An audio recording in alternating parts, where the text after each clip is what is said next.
Hey everyone, it's Mark Skipper Mark, and we are down in Groton, Connecticut at the Bayberry Lane boat ramp.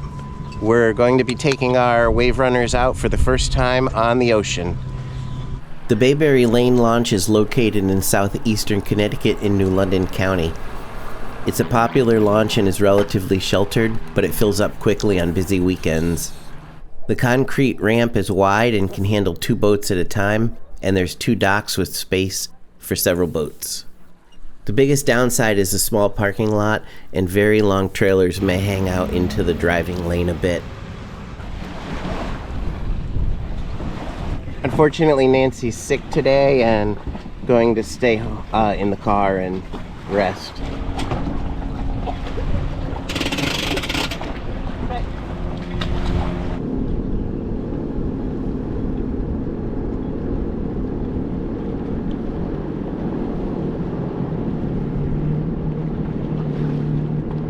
We didn't check the forecast other than the temperature before we left, and we thought it would be a smooth and gentle day, but it actually turned out to be pretty rough. So this here is my new setup. I have a GoPro here that I hold in my hand so I can get pictures of me or where we've come from. I can just move it around. Over here I have my Navionics, so I can see how we need to go and not hit anything.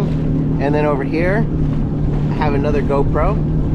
All of it's mounted using the RAM system. These are C-type balls that it mounts to. So first place we're gonna go is Fisher Island, which is over there. It's beyond that sandy beach over there.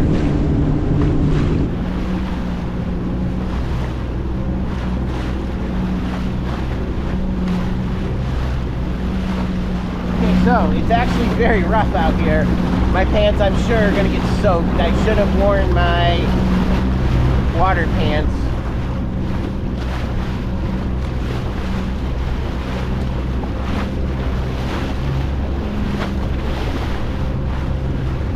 The waves were a constant 2 feet high, with some approaching 3.5 feet.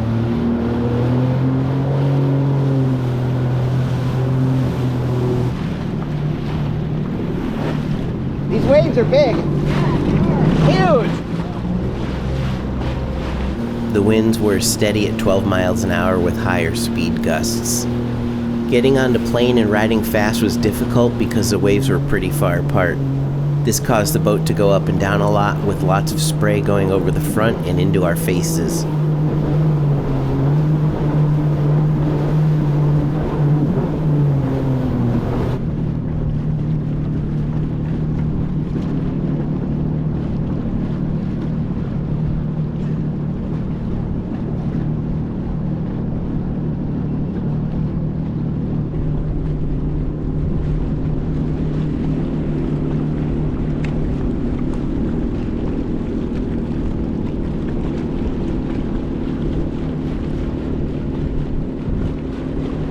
So this here is Fisher's Island. Very small island in New York, but you actually get to it easier via Connecticut because it's just like 2 or 3 miles from the Connecticut shoreline. I thought maybe there would be more boats out here in the marina, but not the case.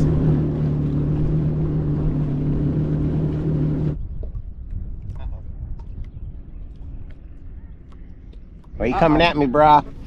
I'd like to go over to that island that's real sandy just to see what it's like, since it's kind of on the way. I just want to take a moment as we're heading out of the channel and show the Navionics program. The pink line is our route back to where we launched our boats. And you just follow that, it auto navigates for you and tells you exactly where you need to go, which is great because you don't have to worry about, like, should I go here or go there, and it'll just tell you where to go. You can't trust it 100%, but it's pretty good. So the white area is a channel that you're supposed to stay in, and then the pink just tells you where to go. So technically we're a little to the right or starboard side of the that channel there. We really should move to the port side a little bit, but it's fine where we are here.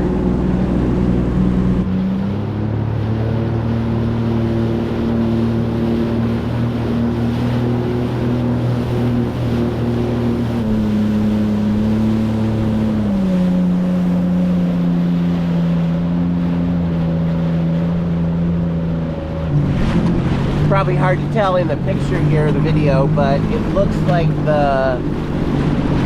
a distance this is super nice sand, but then when you actually get close it looks like it's kind of like I don't know what it's called, but like rocky stuff.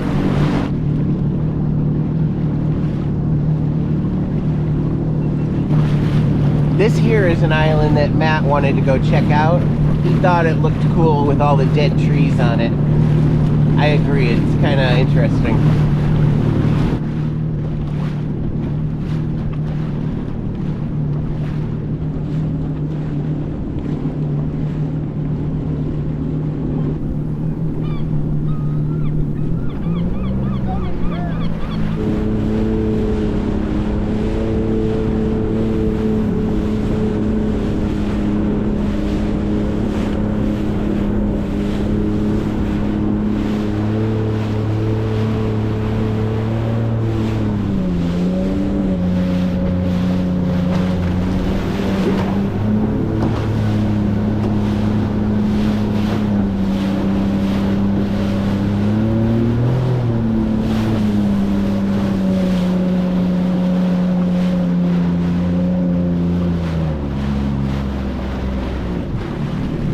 This island here is private. It's got a lighthouse on it, but it's actually a house, and it's owned by the person that invented Segway. I don't know his name off the top of my head, but I'll put it down below when I actually edit this video. The lighthouse is actually inside of the room on the top, and it looks like it's got a Stonehenge type sculpture on it, which is sort of cool. Okay, well, we're gonna attempt to go back. It's pretty rough here. Yeah, rougher than I thought for sure. What? Take him off! No! Whoa!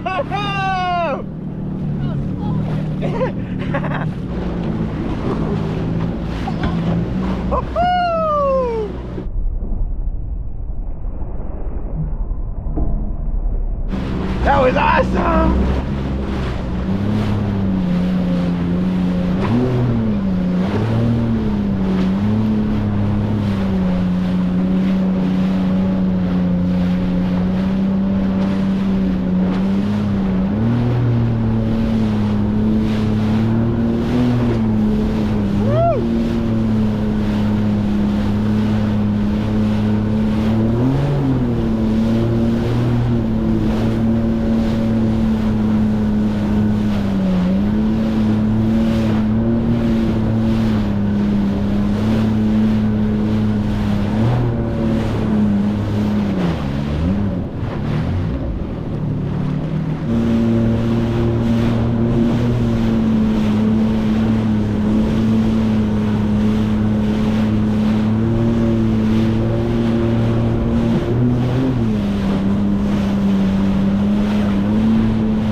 This area here is called Avery Point.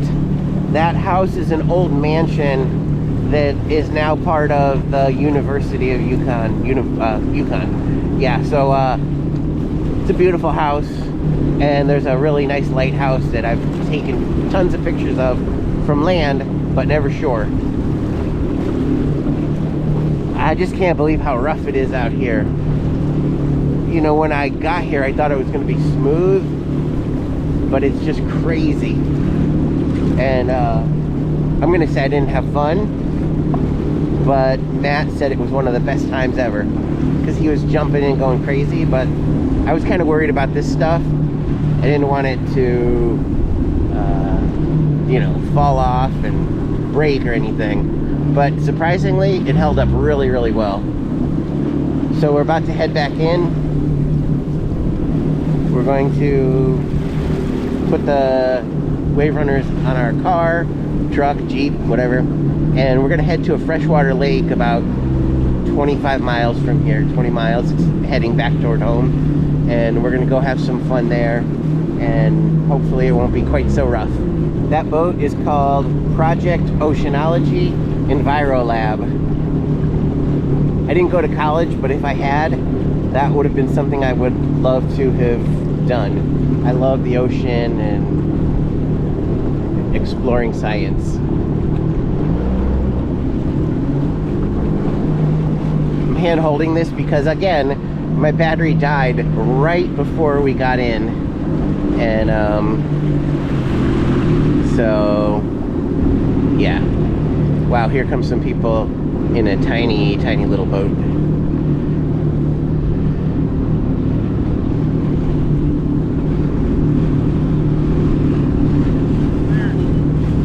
We had wanted to boat over to the town of Mystic, but it's about 16 minutes away, I think, and about 10 or 11 miles. So we felt that in these conditions that would not be a good ride to do. But even though I said earlier I didn't like it, I still actually had fun. Right now I'm just cruising normal. Whatever the jet ski generates for power is what it does. But I'm going to turn on the cruise no wake mode. You just hold this blue button down and it just tries to keep you around 4 miles an hour and a low RPM so that you're not making a wake.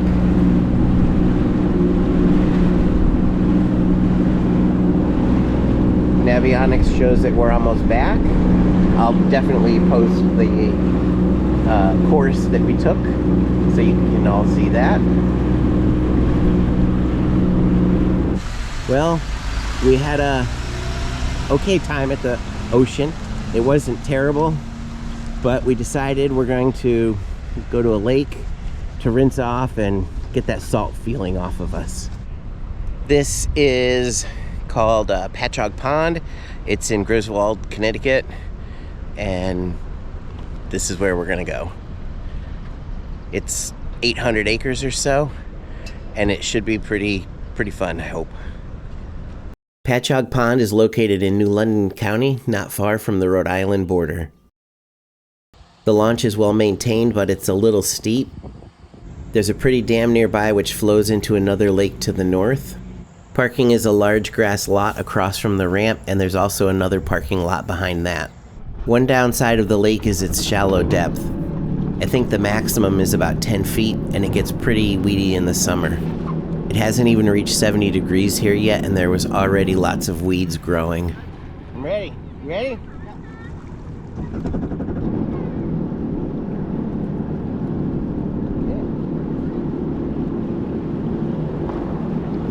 What?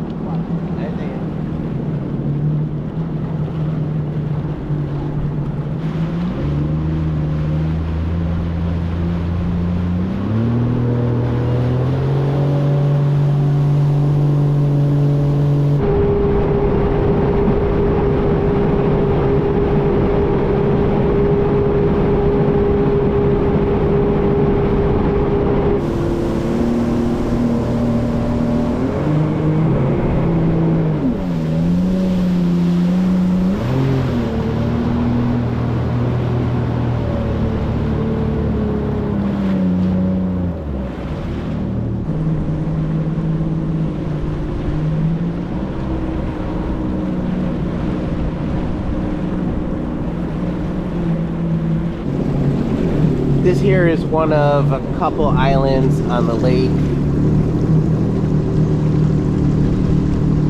This lake is very shallow. I think the maximum depth is like 12 feet or something. I'll post it below. A lot of trees have fallen. But it's kind of funny because it makes like a wall for the waves so they don't come up. Hard to see with the GoPro, but there's a sign that says this is the Avalonia Land Conservancy. It's a nature preserve. Very pretty.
There's a guy out in his yard, so I don't want to go, but these two houses are beautiful.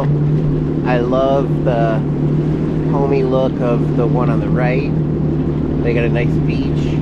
And then this one over here on the left looks really nice. It's really modern looking and sleek.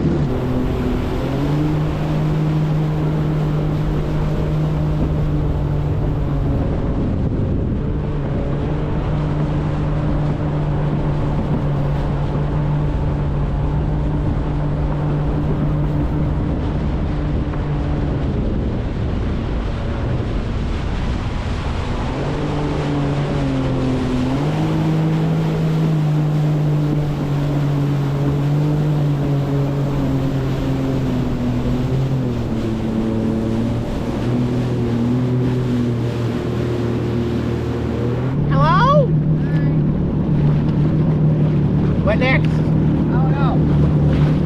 Homely? What? Homely?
The ocean was fun, but there's a lot of after play, cleanup to get all the salt water off.